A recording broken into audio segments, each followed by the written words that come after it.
Assalamualaikum warahmatullahi wabarakatuh. Waalaikumsalam warahmatullahi wabarakatuh. Perkenalkan, kami dari kelompok 9 akan memaparkan hasil praktikum akhir kami tentang bimbingan belajar menari.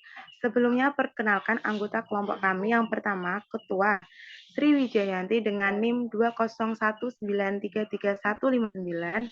Wakil Ketua saya sendiri Mirza Hermayanti dengan NIM 201933179. Anggota Umi Nariswari Baroro dengan NIM 201933162. Motik Dwi Isyayanti dengan NIM 201933168. Dan yang terakhir Devia Nur Yahya dengan NIM 201933173.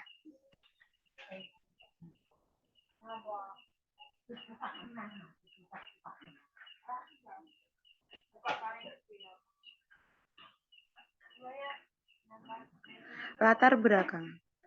Pemerintah berusaha untuk meningkatkan kualitas pendidikan di Indonesia dengan berbagai program telah banyak bermunculan. Dan beberapa dari program tersebut telah mulai dijalankan. Mulai dari program wajib belajar 9 tahun, wajib belajar 12 tahun, kejar paket A, B, C, hingga beberapa kali pergantian kurikulum belajar di Indonesia. Karena kurikulum di Indonesia semakin meningkat dan materi ajar juga semakin sulit, tingginya kesulitan pada materi ajar membuat siswa menjadi kesulitan sehingga memiliki keinginan untuk mencontek. Ini menggambarkan bahwa siswa tidak menguasai materi. Maka dari itu, siswa perlu diberi metode belajar yang efektif, yaitu metode belajar dengan menggunakan semakin banyak alat indera seperti audio visual,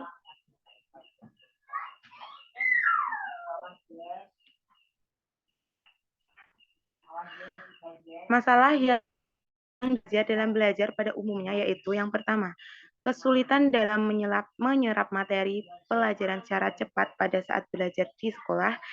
Yang kedua, metode belajar di sekolah yang membosankan dan didominasi otak kiri. Selanjutnya akan disampaikan oleh teman saya, Mbak Sri Wijayanti. Silahkan, Mbak.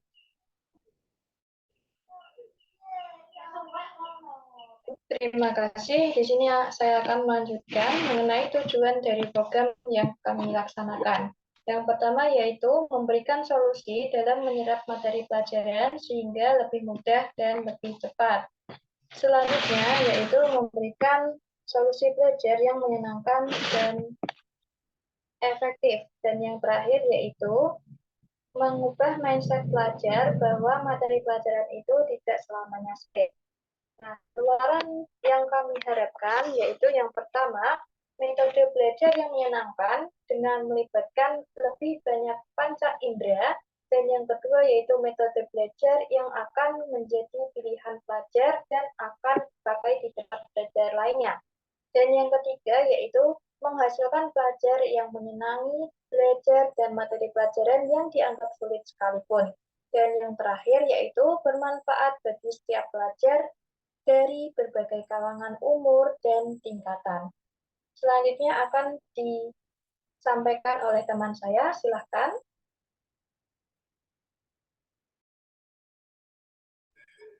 Perencanaan. Gambaran umum rencana usaha. Bimbingan belajar mentari merupakan bimbingan belajar privat dengan menggunakan metode interaktif multimedia learning yang mengutamakan pemahaman konsep dan materi yang disajikan secara menarik dan interaktif dengan bantuan audio visual seperti video, game interaktif, quiz interaktif, dan lain-lain. Mentari mempunyai visi menjadi Mentari sebagai pioner lembaga pembelajaran dengan metode baru dan menciptakan salah satu perusahaan terbesar yang bergerak di bidang edukasi. Metode pelaksanaan, yaitu strategi pemasaran dan pesaing. Yang pertama, produk. Bimbingan privat yang ditawarkan bukan menggunakan teknik cepat yang harus dihafal, melainkan mengajarkan materi yang berlandaskan pemahaman konsep agar para pelajar lebih memahami maksud dari pelajaran yang diterima, yang disajikan secara menarik dengan menggunakan bantuan audiovisual. Yang kedua, price. Harga yang ditawarkan relatif murah dari bimbingan belajar serupa. Yang ketiga, promotion. Strategi mengenai bagaimana produk ini dapat dikenal oleh konsumen melalui beberapa cara, seperti advertising atau iklan, memanfaatkan media elektronik dan internet, kemudian personal selling atau promosi yang dilakukan secara langsung pada konsumen dengan cara door to door ke rumah calon konsumen. Kemudian public relation, yaitu promosi yang dilakukan secara memberikan pelayanan terbaik bagi konsumen. Keempat adalah people, yaitu sumber daya manusia secara umum yang dapat meningkatkan kualitas usaha, antara lain memiliki dan pengalaman dalam bidang mengajar, memiliki kemampuan berkomunikasi yang baik, memiliki pengetahuan yang tinggi terhadap pelajaran yang diajarkan, serta sabar dalam menghadapi anak-anak. Yang kelima, proses, yaitu proses yang ditampilkan kepada konsumen agar konsumen tertarik untuk menggunakan jasa bimbingan belajar mentari. Kemudian yang keenam adalah physical evidence, yaitu menampilkan fisik dari fasilitas pendukung atau sarana dalam menarik perhatian calon konsumen. Selanjutnya akan dipaparkan pada teman saya.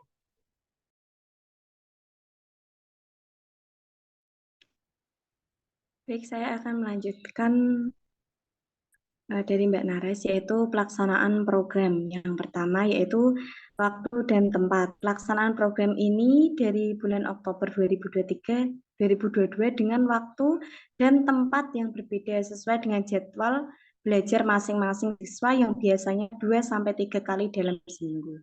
Yang kedua yaitu ada tahapan pelaksanaan. Pelaksanaan program ini dimulai dengan promosi ke rumah-rumah masyarakat, kemudian proses belajar mengajar, evaluasi yang dimulai sejak September 2022. Promosi dilakukan dengan menyebarkan brosur langsung ke rumah atau komplek perumahan masyarakat di daerah Kedung Sari, RT 7 RW 1 Gebok Kudus. Yang ketiga yaitu ada instrumen kegiatan. Yang pertama yaitu ada anggota kelompok PKM. Kelompok PKM terdiri dari ketua dan 4 orang anggota dengan berbagai tugas berikut. Kemudian yang kedua yaitu tempat. Kegiatan promosi dilakukan di daerah Kedung Sari, RT 7 RW 1 Gebok Kudus. Yang ketiga yaitu media promosi dan pemasaran. Selanjutnya, Mbak. Hasil dan pembahasan. Luaran dari program kewirausahaan ini yaitu untuk menghasilkan metode belajar yang menyenangkan dengan melibatkan lebih banyak panca indera sehingga dapat menjadi metode belajar yang digunakan serta menghasilkan. Lewat bimbel mentari menjadikan siswa untuk mengulas kembali materi yang telah disampaikan oleh Bapak Ibu Guru mereka dan membantu para siswa yang belum paham terkait materi di sekolah. Bimbel mentari juga memberikan motivasi dan minat siswa untuk melakukan pembelajaran, dikarenakan guru pendamping yang sangat ramah dan membuat mereka nyaman. Siswa yang mulanya sukar belajar matematika menjadi suka. Dalam bimbel mentari, kebanyakan siswa kesulitan dalam memahami mata pelajaran matematika. Namun, dikarenakan pembimbing bimbel yakni kakak mahasiswa yang sabar dan selalu bertanya pada anak didiknya untuk jangan takut bertanya, maka banyak anak didik yang mulai semangat untuk bisa matematika dan semangat mengikuti bimbel. Selanjutnya akan dibacakan oleh teman saya yaitu Mbak Dia. Selanjutnya adalah kesimpulan dan saran. Sebelum itu kita lanjut ke jadwal dan waktu pelaksanaan bimbel mentari. Waktu jadwalnya yaitu hari Rabu dan Jumat. Untuk waktunya pukul 16.30 sampai pukul 18.00. Jumlah siswa yaitu 15 siswa. Dengan penghasilannya yaitu 25.000. Kesimpulan dan saran. Bimbel Mentari menjadi salah satu lembaga yang membantu dalam mengatasi permasalahan siswa dalam menyerap materi pelajaran, sehingga dapat diserap dengan lebih mudah dan cepat. Hal ini dapat memberikan solusi metode belajar yang lebih menyenangkan dan efektif, karena mengubah mindset pelajar bahwa materi pelajaran itu tidak selamanya sulit. Bimbel Mentari adalah bimbingan belajar secara privat yang membantu belajar siswa sekolah dasar agar hasil yang ditargetkan tercapai. Promosi harus lebih digencar dan promosi seharusnya di awal tahun pelajaran atau pada saat liburan, sehingga bisa dapat lebih banyak menyerap siswa.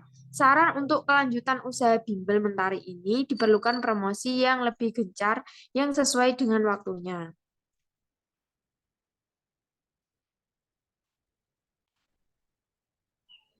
Terima Baik, kasih. terima kasih. Sekian penjelasan dari kelompok kami. Apabila ada kesalahan, mohon maaf. Assalamualaikum warahmatullahi wabarakatuh. Waalaikumsalam warahmatullahi wabarakatuh.